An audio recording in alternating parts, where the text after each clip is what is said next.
Welcome to Game Crunch, your weekly video game podcast. My name is Mike Anastasia. With me today we have Brandon, Hello. and Nick has a broken fridge, so he's not here. Sucks That's being an true. adult. Yeah, Mm-hmm. nothing worse than coming home to a broken fridge. It's true. Because, like, where are you going to go and get it fixed after work? Nowhere. That happened to me, and I had to quickly get everything.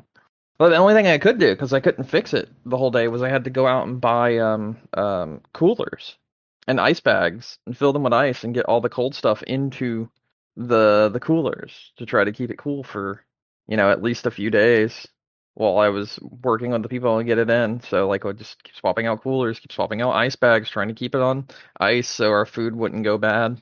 That was hell. Yeah, it sucks. It sucks. So, I don't know. Swift recovery to Nick. But we're going to And his talk about fridge. games.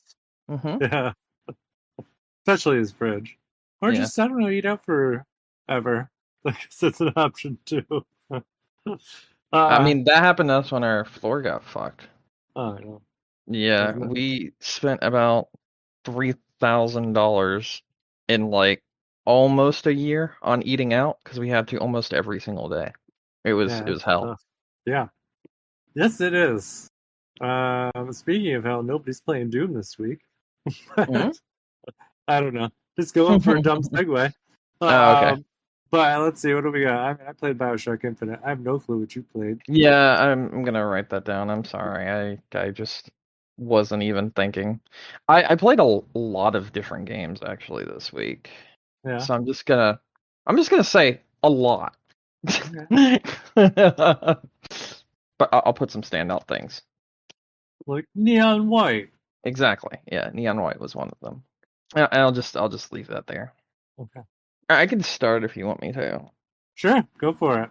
All right, And so people are probably sick of hearing about Bioshock anyways. yeah, I played a lot of different games this week because I've been dealing with a lot of shit. So I was like, let's play some games. And also this week was my single stream. I was the only one that streamed. I normally have people streaming with me, but yeah, my friend's out of town on vacation, who normally streams with me, so I was streaming by myself. So I played through the entirety of Katamari Damacy Reroll. That was a lot of fun. It took me like 5 hours to do so, but I mean that was a shit ton of fun. I really enjoyed that. And then I played a shit ton of Fall Guys. Fall Guys just got released free to play, Okay. and pretty much since it's gone free to play, my friends and I have been playing it consistently, like every single night. And it's really good. They've added so much to that game that has made it such a better game that I've really been enjoying it. I'll run down a few other things that I played. There's others, but I'm gonna save that for its own thing later. But Yeah. and a few of the other things I played was Rain on Your Parade, which is a neat little, I don't know if I'd call it a puzzle game, but essentially it's one of those games where you have to score 1, 2, or 3 stars and you have to follow the orders. But what makes it interesting is every stage is based off something gaming related. Like it starts out really slow and it's eases you into it being over the top and really weird. Because when you're first playing it, you're like, oh, okay, I'm raiding on someone's parade. You play as a cloud and you raid on people's parade, Okay. basically. So the first stage was wet all of the guests at the wedding. And it's like, oh, okay, cool. And the next stage was stop the CTs from defusing the bomb. And it was a recreation of Counter-Strike and the Dust 2 map.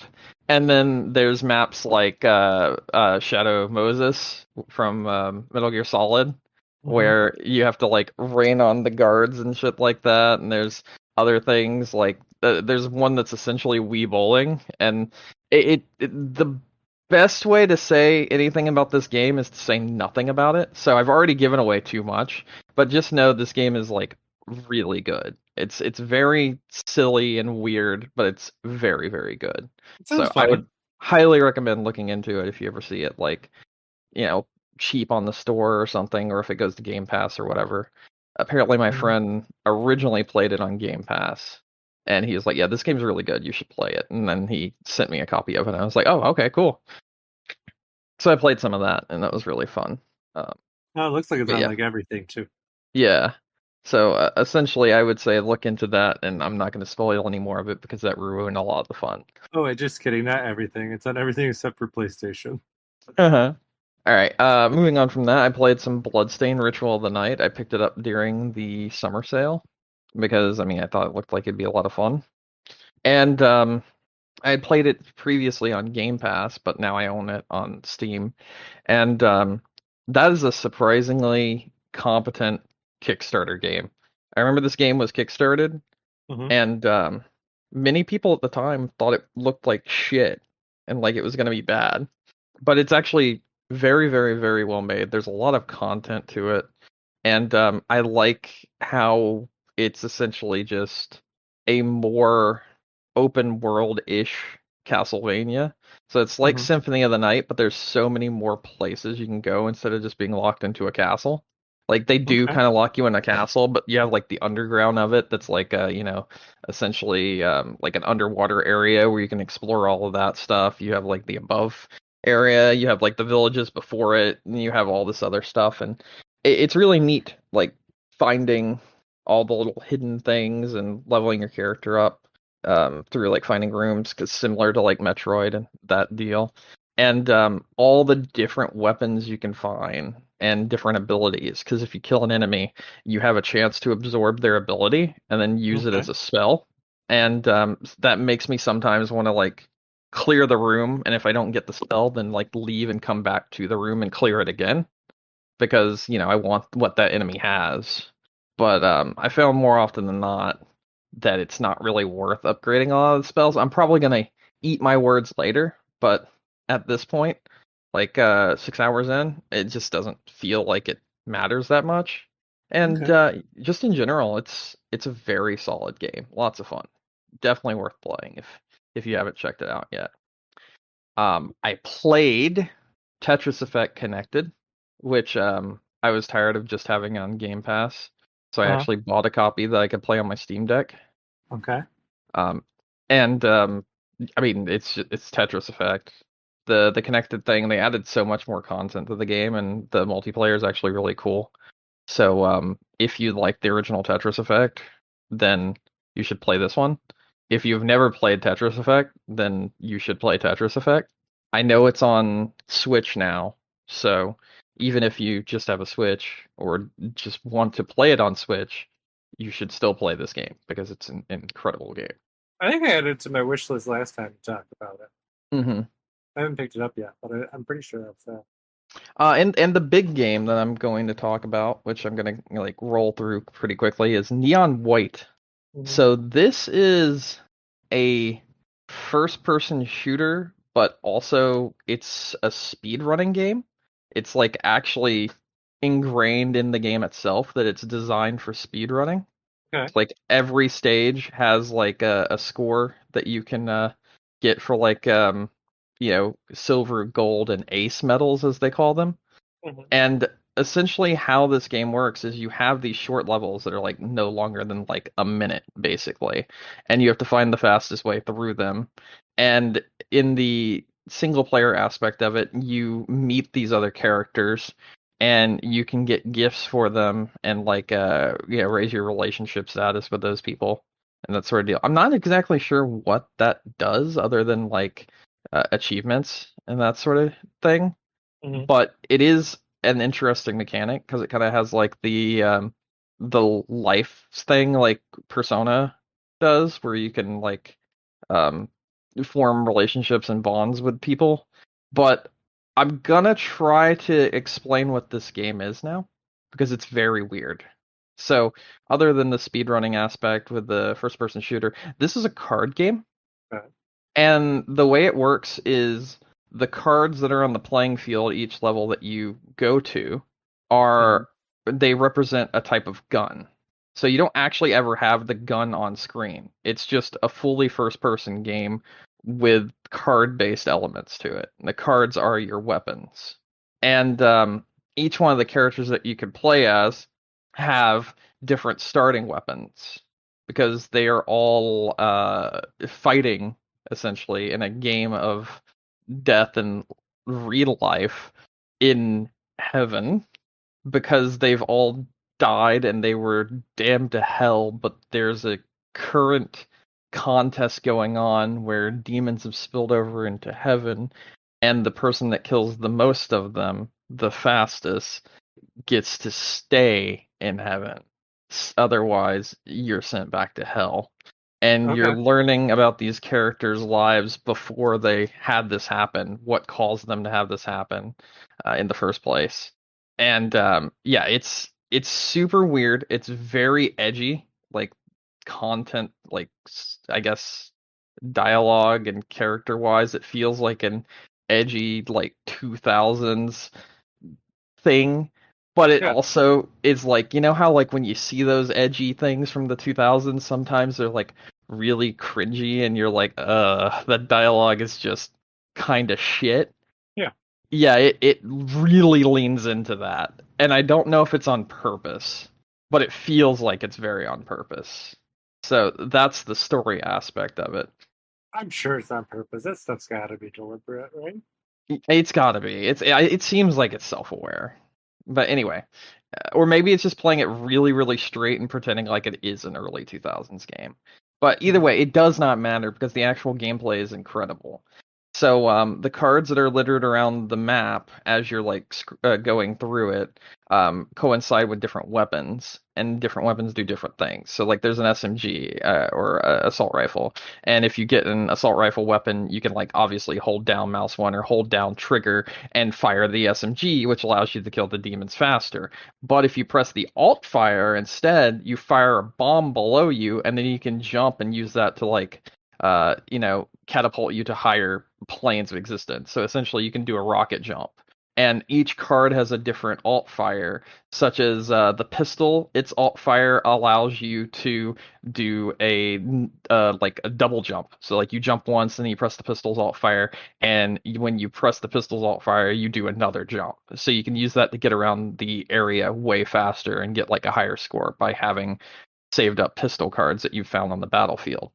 However, when you press the alt fire on any gun, that discards the weapon entirely. It's dead. You use the whole weapon by doing that. So you have Okay. to like time everything perfectly so you get the kills you need. You have extra weapon cards in your hand, and also you can make it out of the stage the fastest while killing all the demons.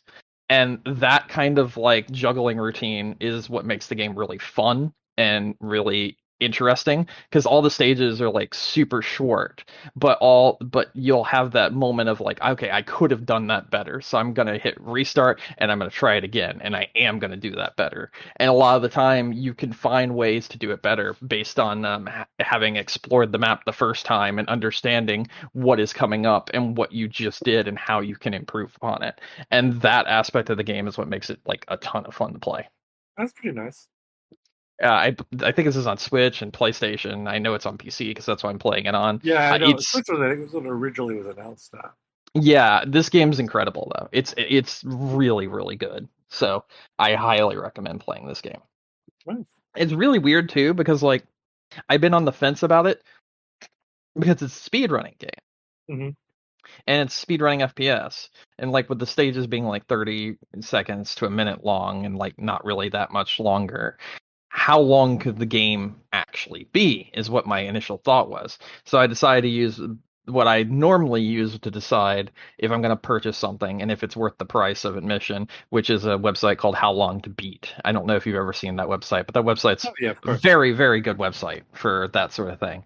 And it listed this game as being 10 hours long, and I was like, what Mhm. the fuck? Okay, fine. 25 bucks for a 10-hour long game? Okay, cool. I'll do that. So and ended up picking it up, and I mean I'm just having a blast playing this one. It's a lot of fun, and it's like right up my alley because I love those score based games, and this one's great. Yeah, I mean, it sounds like it'd be a lot of fun. That's an interesting concept, at least. Oh yeah, definitely. You don't see many games like this anymore, No, and it's like a breath of fresh air. yeah. So yeah, Well, I think that's it for me, honestly. that's I it. mean, I played a few other things. I played like Luminous, whatever the fuck you want to call it. I played that. Um, I got further than I ever gotten in that game. I just been playing like smaller, bite-sized games because I've been having to deal with a lot lately. and it's Hmm. just a lot easier to do that. Like I've played Vampire Survivor more. I played a new version of Vampire Survivor called Hollow Cure, which is based off of like VTubers and shit. And it Okay. was a fan game that someone made, and it's actually really fucking good. It's free. So if you haven't played Vampire Survivor, you know what VTubers are, or if you just want to play a game of Vampire Survivor with cute anime girls, Hollow Cure is actually like a shit ton of fun. Other than that, I've been playing DJ Max, I've been playing Fortnite, I've been playing, like I said, Fall Guys, and Fall Guys has been like a shit ton of fun. We've been playing a lot of Fall Guys. So, yeah, that's what I've been doing. So, there you go. Yeah. I'm done. Mine's not as exciting, but I did finally start Bioshock Infinite. I mean, I wish Nick was here to talk. 'Cause I don't know how much Yeah. more Bioshock he's played since then. But I mean, I finished up Minerva's Den. That was really good. It still is a really nice bite-sized little Bioshock. So I mean, that's pretty nice. But I went into Bioshock Infinite, and I forgot how much different Bioshock Infinite is from the other ones. Oh, yeah. Like in my mind, they feel more similar, Mm-hmm. but then some of the stuff is nice. So like Bioshock Infinite got a lot of the enemies in Bioshock 1 and 2 were very like spongy and just took lots of damage to go down. Mm-hmm. Uh in Bioshock Infinite, like they go down a lot easier. They give you a lot more like grace on like the aiming. Like you don't have to be as accurate, it feels like. I mean you still have to like aim in their direction, like pretty well, but it's not the difference of like you could just have like a little bit more like leg room with the weapons, it Mm-hmm. seems. Um, so you have all that stuff on, and then like I mean, I do think it has a nice story. I know we were talking about like the narrative and the underlying world of like Bioshock Infinite Mm-hmm. before when I was talking about like what my memories were of it. And the lore, I think probably the better way to put it. And you can definitely see where this game starts to stray. And I remember it now as I'm going through. Because it's not that there isn't a lot of lore. There is a lot of lore, but it's like there are characters that just as you start going through like the different portals and like the different pieces of this world, Mm-hmm. it just starts to like they just stop to like expand on the characters. Mm-hmm. Like oh, what's her name now? I can't think of it all of a sudden. Daisy, the like revolutionist leader. Daisy Fitzroy. That's her name. Because she's like a pretty prominent character. And they start to like build her up, and then all of a sudden they're just like, we got other things to do. We're not talking about her anymore. And they just kind of like move on. They never really like flesh out her story very well in this game, I don't think. Like Mm-hmm. things like that. So I mean, they give you lots of like different starting points for lore that just kind of never really get fully developed. I see. So um, so I mean that stuff's there, and I'm sure they're fully developed somewhere because usually like they keep like Bibles for those kind of things, just like Bibles of like all the lore and backstories of all the characters and everything. Um, Yeah, I always felt that um the fuck, sorry, my brain stopped working for a second. I always felt that Infinite, a lot of its lore just kind of isn't there. Yeah, it's like I'm sure they wrote it. It's probably just they just didn't put it in, just for whatever reason. I don't know if it was kind of like they changed directions on the story at some point, and we're like, we don't have time to put it in, and like do the recordings or whatever, or maybe they thought they were gonna Apparently the push it out game to was gonna be Disney. like a lot darker originally, like a whole lot darker. Oh I yeah, and I you remember gotta watching a video where they had shown like cutting room floor content for this game, and hmm like some of it's like super fucked up, if I recall correctly. So Well, yeah, you gotta I'd remember, look like into that. they had pretty um, dark stuff in there to begin with, Hmm. like that whole Lotto scene at the beginning Yeah, no, I of the remember game. that. I don't like. I think if they tried to release that today, you'd have a really tough sell, Yeah, I um, think so too. because it's a very different climate right now. I think that what they were trying to tell, like I think they do make a good message. Like the message there is the right message overall, but Hmm. you if someone took that out of context without the rest of the story coming through, I Hmm. think that would be So it I would be think very manipulated. so I think one of the things to look at with this story in particular, right, Mhm. is essentially what I've seen many people say now that have gone back and played the game. Were they trying too hard? Like, the game feels like it's trying way too hard, as opposed to past Bioshocks to be shocking, essentially. Like, Bioshock 2, it came from actually playing as the Big Daddy and that sort of thing. Bioshock Mhm. 1, it came from just the atmosphere and the world itself. But it seemed like, and I remember watching a video about this, Bioshock Infinite has those set pieces that feel like they're just put in there, like you just pointed out, like the lotto scene, that it feels like they're just there to be shocking. And as such, a lot of people feel that Infinite's the one that has aged the worst out of every Bioshock game because of the fact that it does just feel edgy for edgy's sake and like it is trying to be shocking just to get people's attention, more or less. And I've So heard that from so many people in like current times. Not that they're like offended by the content or anything, but the content, like looking at it now, it just feels like they were trying really hard to get attention from people with the content they put in the game. I think they really just kind of didn't really know where they wanted to And same with the go. ending. Same with the ending. A lot of people say the ending is like super pretentious now in like today's standards. And it just comes off as like pretentious for pretentious's sake. And I kind of understand where they're coming from on both sides, Hmm. but Yeah, I don't know where I fall on the line. But I do actually agree that Infinite is probably the one that has aged the worst out of every BioShock game because of the fact that it just feels like a product of its time. well, I think it's a lot of it is kind of what I was talking about just before. It's because they jump around so much. Like I Hmm. don't think this game, what the point you're talking about with like the kind of like in your face kind of stuff. I think if they had stuck with that original storyline from beginning to end, Oh yeah. I think it would have been more impactful. Hmm. But because they abandon it halfway through, Yes. Yeah. I Exactly. think that's where they lose it because Hmm. there was a compelling story being built up. I mean, you had the lottery scene, you had kind of like the Pinkerton strike lines with like the all the people that were treated as subhumans, Hmm. um, living underneath the city, being forced to work the factories, and they were Hmm. getting to that point where they were starting to revolt, and then all of a sudden, like they flipped the script and were just like, we're going in a wild direction now. People like Yep. the story's getting turned on its head, and we're forgetting about all that other stuff in the Yeah, past. just like it's like okay, and now multiverse, and now fucking yeah, it's you are this you this thing did that you're here, and this and the finger, and that's the part in general.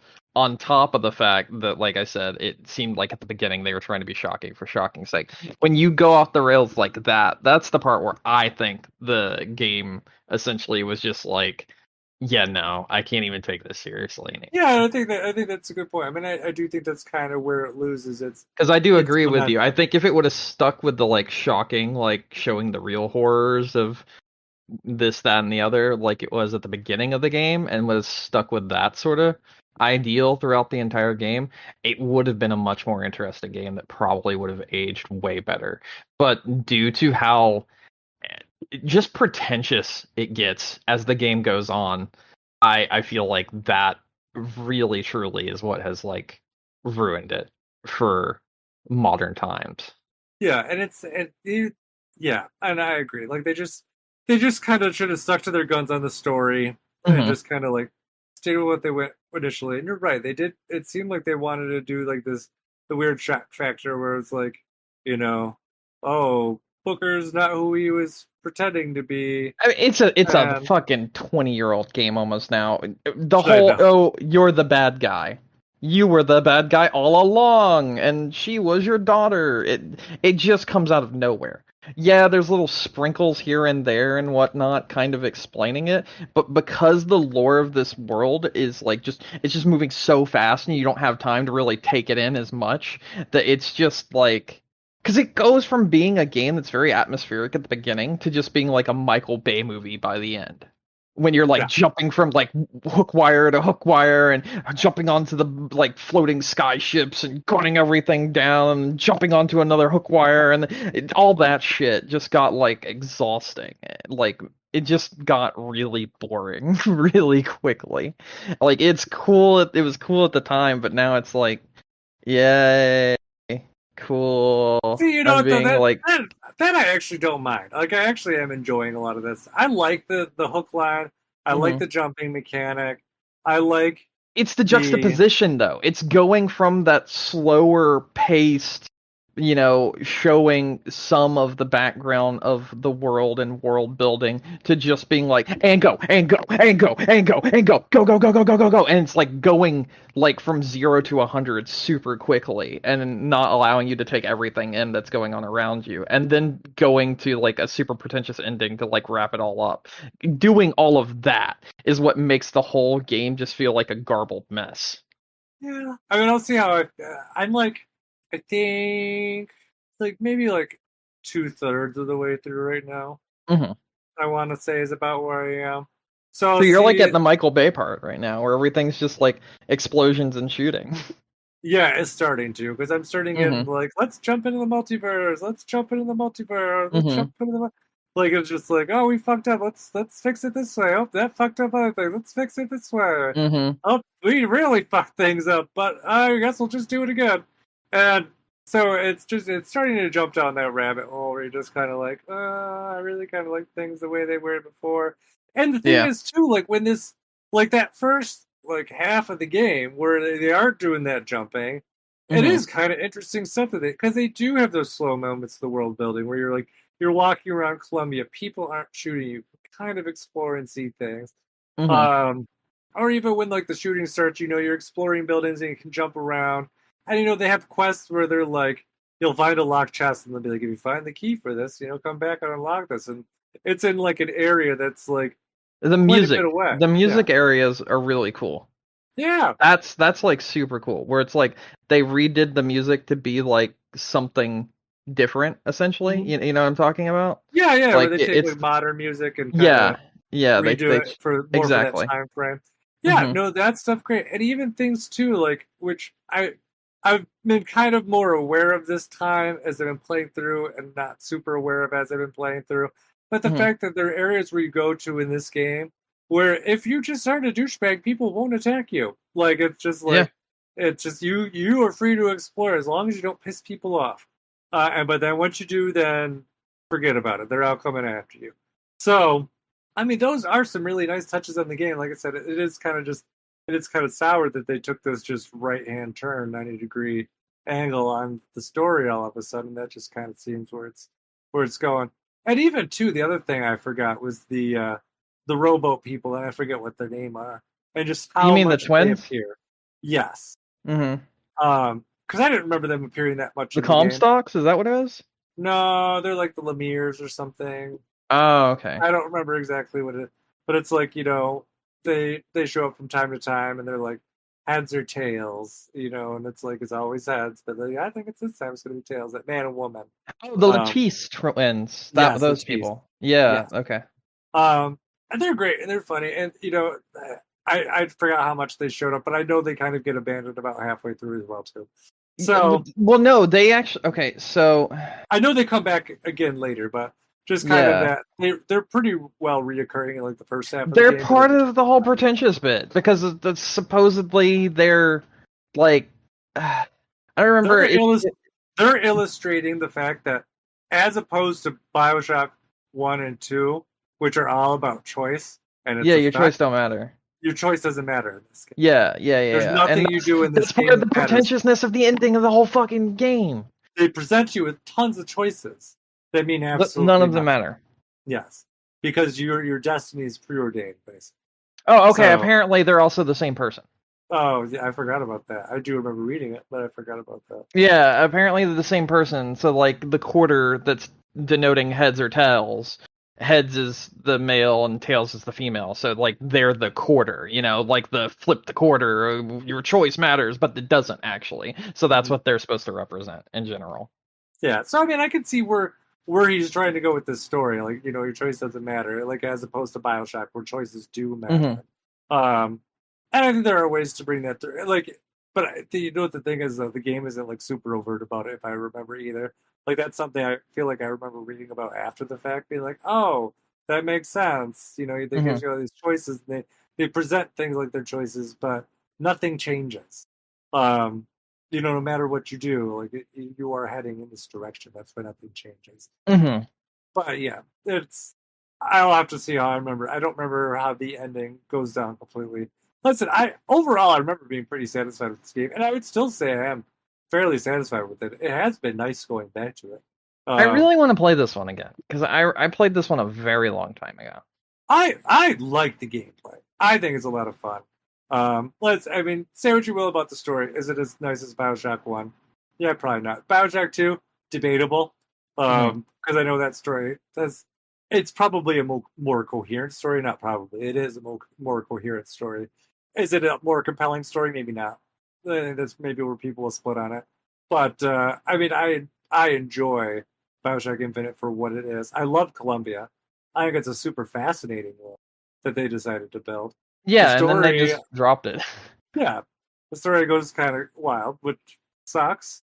And I do like what are they? Are they vitals? Vita, something in this game. Vigors. Vigors, yeah. Yes, I like the Vigors. I think they're a lot of fun. I mean, they have some neat ones, and then I do, like I said, I love the kind of like the skyhook action and everything. The other thing I forgot too was that there was like an equipment system in this game. I Mm, totally forgot. I forgot that unlike the I other forgot game, about that. you don't get the plasmids that are kind of like like kind of like the upgrades. It's like you in this game, it's like you get a hat that does the same thing that the plasmids do. You're like, oh, this hat makes it so that when you strike someone, you have a 75% chance of electrifying them or whatever. And you have like four different pieces of armor, and you can find different ones, and you can like switch them in and out. So that was neat. Also funny because this game, because it's the definitive edition, it comes with all the season pass stuff turned on. So when you walk in the first room, it's like, here's a shit ton of good stuff for you, folks. And you have all that. The other thing I forgot about too is all like the different the system for the because you find those bottles that upgrade your health, shield, or your salts, Hmm. and that's kind of like you can whenever you find one, you can pick one. But as part of like the season pass, you get like four from the get go. But the shields are nice. I forgot that was a thing in this game too, which makes it a little bit easier. You're not dying all the time. You can recharge shields. So I see. yeah, um, I mean, like I said, there's definitely some nice quality of life improvements here. I mean, obviously the end goal is to get to Burial at Sea and see what Yeah. you know my thoughts are on that now. But and judging by the internet, because I did go through and read a bunch of more like internet commentary on Bioshock Infinite, like since our last recording, and you Hmm. are right. Like the the the chain, according to the internet, is Bioshock One is the best, followed by Bioshock Two, followed by Infinite, and Burial Seats at the bottom. So we'll see. Wait, Burial Sea is at the bottom? Yeah, No, that's really what the chain was? that seems to be what a lot of people on the internet think. Really? Yeah, because it's got the So, worst of how recent were those like comments? Because I've seen from more like the recent. last week. Really? Wow. Yeah, I've seen most people be like, BioShock 1 is the best. uh, Um, and then like the Minerva's Minerva's Den. done. Yeah. They usually stick that above Bioshock 2. Yeah, Totally. then Yep. two, then Burial at Sea, and then the main game of BioShock Infinite. I've seen actually a lot of people even state that like Burial at Sea should be its own standalone thing because it's better than just Infinite in general. That's what I've seen, and I've seen that up to like the last few months to like the last Could year or just be. so. It could just be the specific people I saw commenting. Just Mhm. on like the few threads. It was mostly Reddit. The few Reddit threads that I looked through. The, Um, the the main takeaway that I've seen is like the three BioShocks that you should play, like overall, are the full game of BioShock 1, Minerva's Den, and Burial at Sea. Those are the three things I've always seen. like for the last year or two, because people have like flip-flopped on how much they like Infinite and on if they like Bioshock 2 so often. It's insane. So like I've seen those two just constantly flip-flopped on like, is Bioshock 2 a good game? Is Infinite a game worth playing anymore? And then like the outcome is, even if you don't like Bioshock 2, you should play Minerva's Den, and even if you don't like Infinite, you should play Burial at Sea. So a lot of people would always comment things like, I wish those two would have just been released as like a standalone thing. But it wasn't the kind of thing that was done back then, so you can't just play them as a standalone. You have to have the game to go with it, essentially. So the Burial at Sea commentary that I saw was more. It was kind of, it's like it's the worst of both worlds. It's like the worst version of Rapture and the worst aspects of Infinite mixed into one game. That's so weird. That has to be like a flip flop, because I've heard that Burial at Sea is the best thing that happened to Rapture since the original Bioshock. I've never Oh, played it. people are flipped. I know the tides have changed on Bioshock 2 because Hmm. Bioshock 2 was originally, kind of like the The black worst. sheep, Yeah, the black sheep. Don't play it. but now it's definitely more of the, like, it's just below Bioshock 1 kind of thing. So Interesting. yeah, Yeah, I it mean, just has to be like a tides change sort of deal, because like I've quite literally only ever seen people say play Burial at Sea, play Minerva's Den, play Bioshock. you know Like what's gonna that's happen when Bioshock 4 comes out? it's gonna Everyone's be gonna be the like, worst, and they're it's gonna gonna be be the like worst one, and Bioshock Infinite's gonna be the Infinite. best all of a sudden. Yeah, Yeah. that's how it goes with like everything. So I don't know. I mean, I feel like that's kind of why I always keep an open mind on a lot of things. Anyways, I don't know. I don't tend to You know get like what? Fuck super all bent on that. shit. Just play System Shock instead. Oh, there's something just hating on that even too, because they're like, it's What? not Bioshock. It is System Shock is completely different. literally why Bioshock was made. They didn't have the rights to System Shock anymore, so they made Bioshock. What the fuck?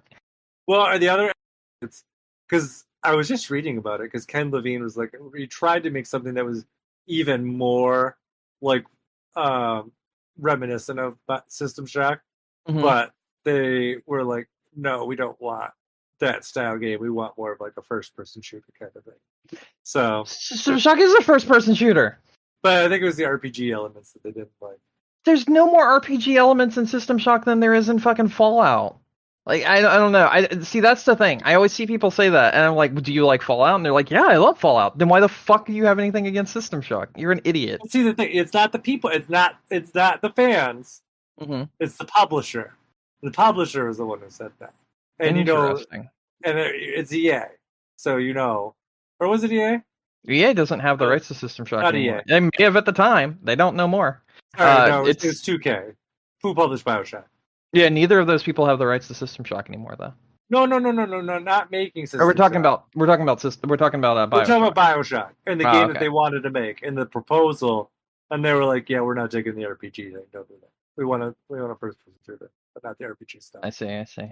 Yeah. Yeah, System Shock has like an updated version releasing quote unquote soon, and it's been that way for the last 5 years for the original game, and then System Shock 3 is being made. We'll see. Well, I mean, that's actually been a thing that's been announced. No, As I recent know. as like this quote unquote fake E3, this Summer Games Fest, they showed off more for System Shock remake. Believe it when I see it. I do remember someone You showing could off stuff. literally see it with your own eyes. Not in my hands. That's fair. But that's all I had to say about You should say Bioshock. I will believe it when I play it. What if I never play it? Well, Does it mean I then never have to believe it? I guess it could be on the shelves, and you're like, yeah, it don't exist. Never saw it with my own eyes. I don't go to GameStop, fool. That's all I had to say about Bioshock, unless you have any other Nah, I'm thoughts on it. good. But you gave us a good segue into E3, fake E3. Oh yeah, Because apparently E3 is coming back next year, actual E3. we'll see. I'll believe it when I see it. Well, so this is the deal. I don't know. Did you read this whole article thing? No, I have not. I've not looked at any articles. So apparently they're partnering up with the company that does pets. And so Oh, they're going to run E3 for them, basically. wait. So it'll be actually good then? They'll probably at least be competent, yeah. And definitely probably made more for consumers, I would think. because that's obviously the Yeah, store PAX what is way more consumer friendly. yeah. My So friends went to it right before the pandemic, and they got to play like fucking the Final Fantasy VII remaster like a mhm. week early, before the demo dropped. But then like the demo dropped the same day. Oh, that sucks. Um, yeah, so E3's coming back, and like Jeff Keighley was throwing down. He's like, "Good luck" or whatever. I don't remember what Hmm. his exact tweet was, but he kind of made it sound like he's just built up this amassable, like, an unscalable empire now. Hmm. So I don't know. I don't think people are really thrilled with the Summer's Game Fest this year overall. So, see, I don't know if either of them are really going to be compelling this point. I feel like the big publishers have moved on. So I don't know what you think. I I feel like things like Summer Games Fest, where they release a bunch of demos that you can just play for like the weekend, and you have like 50 different games that you, an actual person at home, can safely play in your own home, is a much better way of selling a product. Hmm. Because you're only going to have like either the media or people who have a lot of money and free time or work in the games industry at things like E3, at things like that, essentially. Now PAX, that's a different story. A lot of the public actually goes to PAX because it's like very fun, that sort of thing. But if you tried to make this E3, quote unquote, it's gonna be, honestly, I think it's gonna be a lot more detrimental to selling products than it will help sell products. Like there may be a stigma about Summer Games Fest when it comes to the streams because they've been kind of shit, but on the flip side, being able to interact with the actual games the same day they're shown is a really good thing to be able to do. And I think if that's taken away and is made like a convention specific thing again, then a lot less like niche titles are going to sell. Hmm. We've kind of had like the second boom of like indie titles again, and like different kinds of indie titles come up due to things like Summer Games Fest. Like I you have all these simulator games now. You have all these like life sim games as well now that people will gladly play and wait for. One of the most fucking pre-ordered games right now is a game about a fucking cat in the back alleys in like the future. And it's like that shit wouldn't sell otherwise. Hmm. I'm talking about Stray, which comes out like next week, I believe. Um, and then not to mention, like I played several games during Games Fest this year, and I was like, "This is a fantastic game. I definitely will buy this." I didn't know how I would feel about this, but now that I've played it, I'm like, "Yeah, cool. Looking forward to that one." I And don't think getting several rid other of people Summer's Game feel the Fest same would way. necessarily mean getting rid of demos, or you just mean the fact Well, that no, they're no, no, just no, no, no, no, no, no, no, no, no. I'm not talking about getting rid of Summer Games Fest because that's not being happening, as you've already mentioned. Because Jeff yeah. Keighley said, "Yeah, good luck with that." I'm saying if the E3 didn't do something like that, like Uh, Summer Games Fest does, I don't think their profit margin from advertising to the fucking gaming um like journalists and that sort of thing. I don't think it's going to be enough to warrant something like E3 again. I well, I think think my point was smaller more. things and more intimate things like Games Fest done better is the way E3 would have to be done. I think my point was more that I really don't think either of them really fill a void that exists anymore. No. Yeah, I think it's just, they're trying, like Summer Games Fest tried to fill the void left by E3, but I Hmm. think the actual surprise of losing E3 was how much we don't really need E3 anymore. That's true. I mean, was it a great time? Yeah, when it was, big E3 with like the big extravaganza, but they just don't do that anymore. There's no big E3 extravaganza. Hmm. Um, you know, Nintendo basically is like, we can do whatever the fuck we want. Yep. And Sony was like, oh, that's a good idea. We're going to try that too. And Microsoft's like, well, we'll still play nice for now. But like that's it. Everyone else just kind of realized that they can just announce things whenever they want now. They don't have to Hmm. wait until this big trade show in June anymore. They can just be like, you know what, we're ready to talk about whatever game, and Mm-hmm. just let's just do it, just get it out there. So I think that was kind of more my point. I don't know if we need E3, but I don't know if we need anything really, and I think they're just trying to fill a void that doesn't necessarily need to be filled. Maybe Mm-hmm. it will. Maybe it will grow back into a thing. But I mean, it definitely will turn back into old E3. Either of them. Well, not. So, but I mean, you really can't be upset if they do well.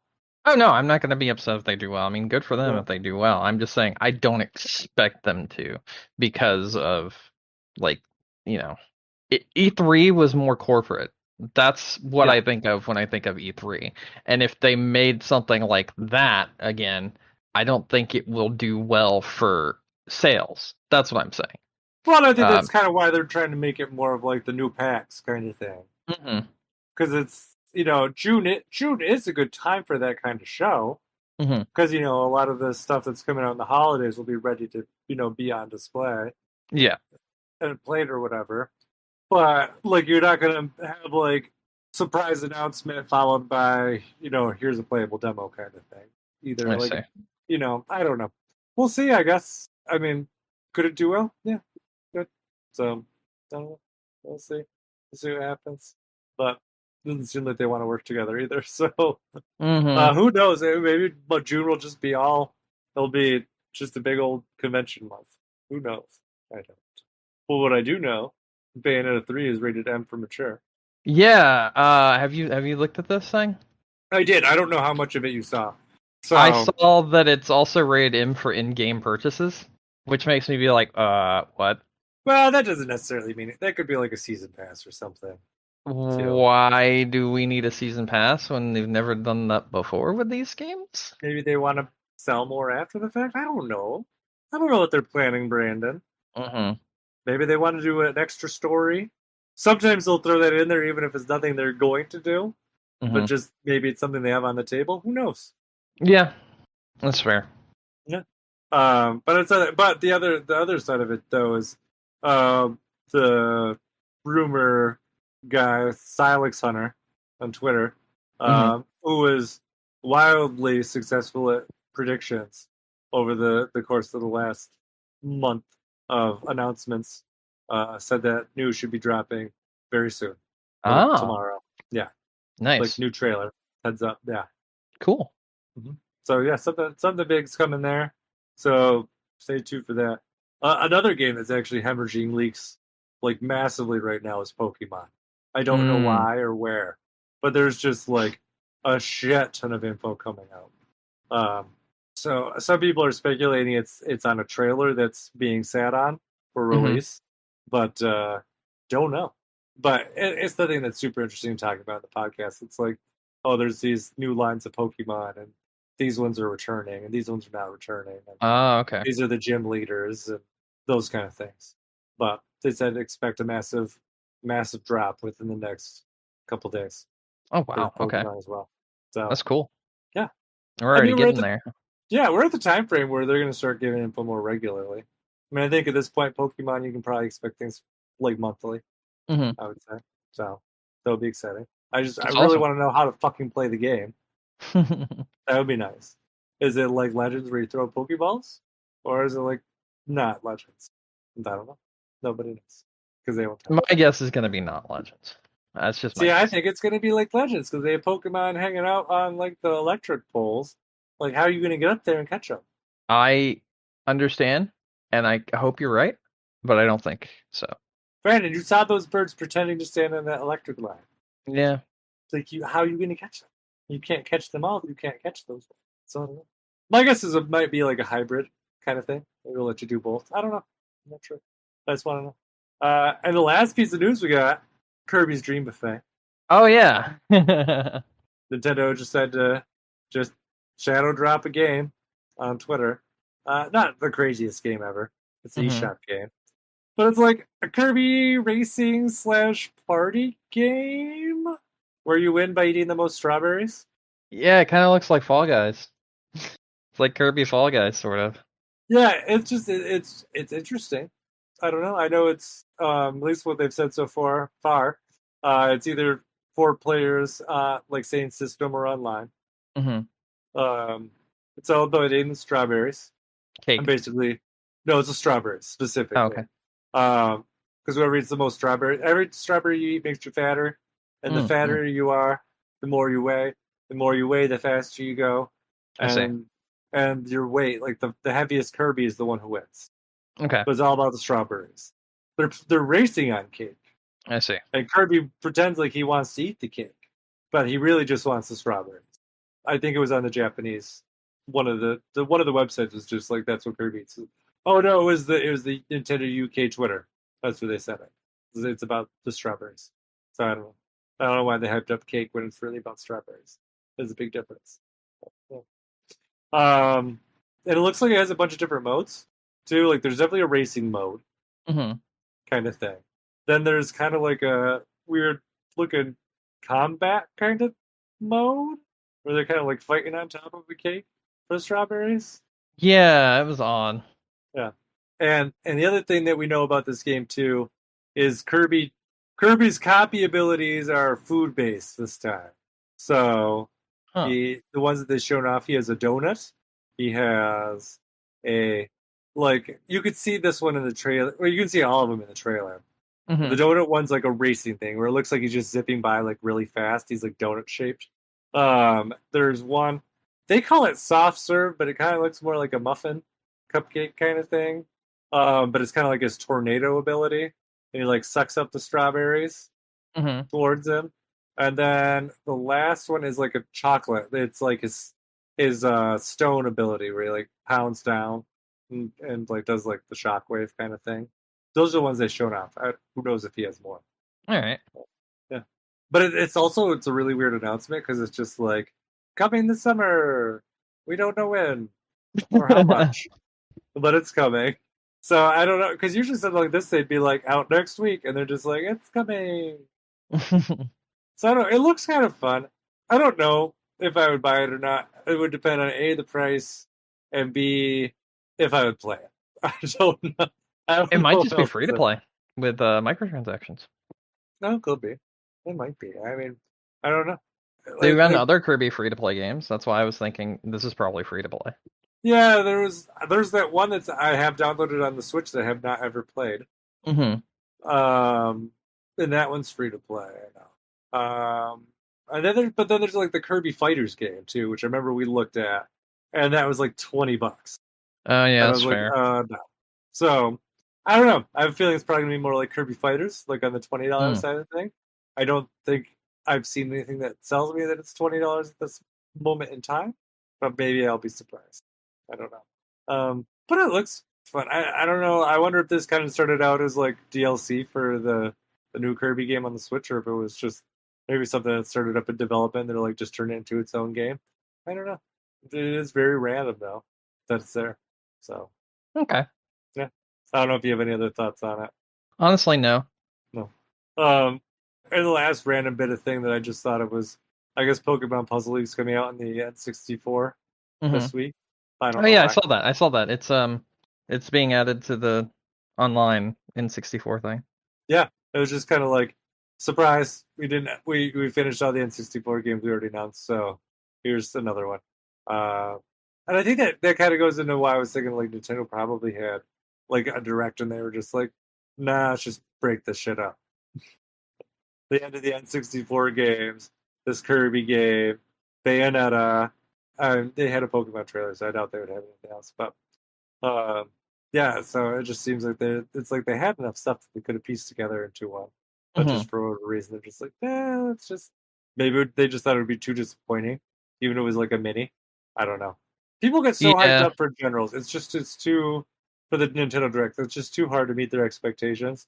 Hmm. So they probably maybe they were just like, there's no way we'll live up to it. So let's just do the surprise drops on Twitter. People will probably take better to it, which honestly wouldn't surprise me if that's the direction that they went. So yeah, Yeah, I agree. They'll probably just do surprise drops on Twitter and shit like that. yeah, until like maybe September, and then they'll do Hmm. like a end of the year slash early next year kind Hmm. of thing like they usually do. So Well, there you yeah, go. yeah. That's all I got to talk about. Yeah, I got nothing. I'm Yep. good. Ready to wrap up? Yeah, let's wrap up. Okay. Wow. Thank you everyone for listening to us tonight. Don't forget you can find us on iTunes, Stitcher, Google, Amazon, wherever you guys get your podcasts. You can also check out our website, game-crunch.com. If you want to reach out to us, we are on Facebook, Twitter, or you can send us an email at gamecrunchcast@gmail.com. Brandon, Hey. any final thoughts?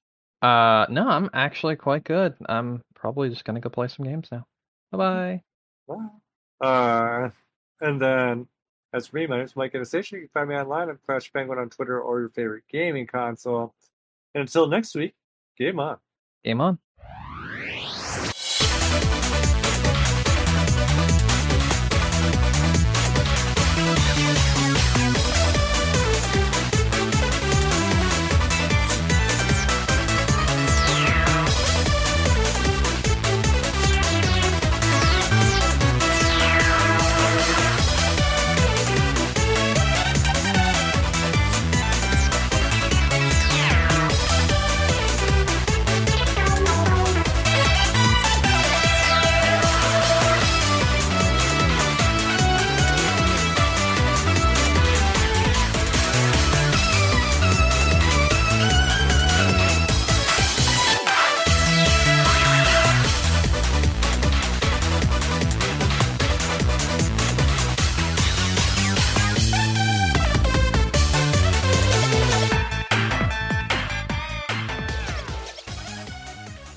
I don't know why Bowser needs a $269 Lego set. That's a bit excessive.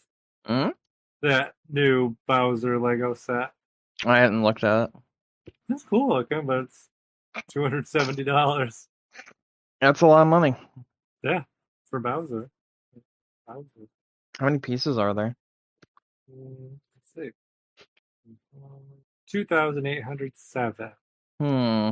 It's quite a bit of pieces. Yeah, yes it is. And I guess it has special buttons that allow him to like move and pose. Mm-hmm. It's also a trigger to open Bowser's mouth. Okay. And if you hold it open long enough, he'll spit a fireball. I see. I feel like that's gonna have some reason for like the increase in price. Yeah, I mean it's a decent size too. I mean I don't really see where they hide the 2,000 because it looks like Can you show me a not that picture many of this? pieces. Here, I'll link you to the Polygon article. All right. Got a bunch of pictures. Oh wow. That's actually really fucking cool. Yeah, I mean it's definitely cool looking. I don't know if it's $270 of cool. I'm watching the video. Yeah, I just turned it on too. It's very cheesy. Mm-hmm. And it actually shoots. I see that. Oh, that's cool. The whole pickup thing as Oh well. wow. It has to be the internals that are the things that are where all the bricks are. Yeah, It's 'cause it's like probably very. it's probably just very- a shit ton of bricks that are like used for like making everything move and everything. Yeah, and it just has like big pieces covering the shell. Mm-hmm. I mean, this looks sick, honestly. Oh, what's he gonna do to Mario? Okay, that's fucking cool. And if you like spending money, you're gonna love this set. It's really cool. Yeah, it is.